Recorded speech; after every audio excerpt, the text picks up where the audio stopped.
വിശുദ്ധ മർക്കോസ് എഴുതിയ സുവിശേഷത്തിലുള്ള വായന അധ്യായം 6 45 മുതലുള്ള തിരുവചനങ്ങൾ.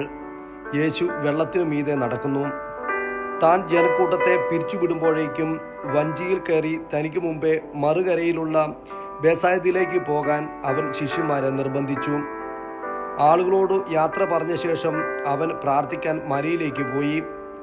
വൈകുന്നേരമായപ്പോൾ വഞ്ചി നടുക്കടലിലായിരുന്നു. അവൻ തനിച്ചു കരയിലും. അവർ വഞ്ചി തുഴഞ്ഞ് അവശരായി എന്ന് അവന് മനസ്സിലായി, കാരണം കാറ്റ് പ്രതികൂലമായിരുന്നു.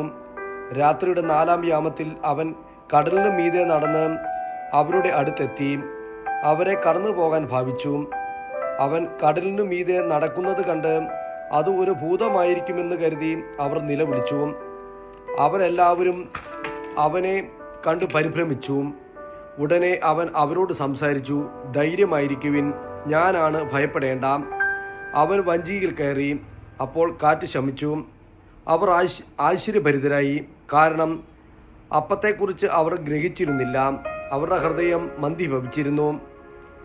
അവർ കടൽ കടന്ന് ഗനേസറത്തിൽ എത്തി. വഞ്ചി കരക്കടുപ്പിച്ചു. കരയിൽ ഇറങ്ങിയപ്പോൾ തന്നെ ആളുകൾ അവനെ തിരിച്ചറിഞ്ഞു. അവർ സമീപ പ്രദേശങ്ങളെല്ലാം ഓടി നടന്ന് രോഗികളെ കിടക്കയിലെടുത്ത് അവൻ ഉണ്ടെന്ന് കേട്ട സ്ഥലത്തേക്ക് കൊണ്ടുവരാൻ തുടങ്ങി. ഗ്രാമങ്ങളിലോ നഗരങ്ങളിലോ നാട്ടിൻപുറങ്ങളിലോ അവൻ ചെന്നിടത്തൊക്കെ ആളുകൾ രോഗികളെ കൊണ്ടുവന്ന് പൊതുസ്ഥലങ്ങളിൽ കിടത്തിയിരുന്നു. അവൻ്റെ വസ്ത്രത്തിൻ്റെ വിളിമ്പിലെങ്കിലും സ്പർശിക്കാൻ അനുവദിക്കണമെന്ന് അവർ അപേക്ഷിച്ചു. സ്പർശിച്ചവരെല്ലാം സുഖം പ്രാപിക്കുകയും ചെയ്തു. ഫരിസേയരും ജെറുസലേമിൽ നിന്ന് വന്ന ചില നിയമജ്ഞരും യേശുവിന് ചുറ്റും കൂടി. അവൻ്റെ ശിഷ്യന്മാരിൽ ചിലർ കൈ കഴുകി ശുദ്ധി വരുത്താതെ ഭക്ഷണം കഴിക്കുന്നത് അവർ കണ്ടു. പൂർവികരുടെ പാരമ്പര്യമനുസരിച്ച് ഫരിസേയരും യഹൂദരും കൈ കഴുകാതെ ഭക്ഷണം കഴിക്കാറില്ല.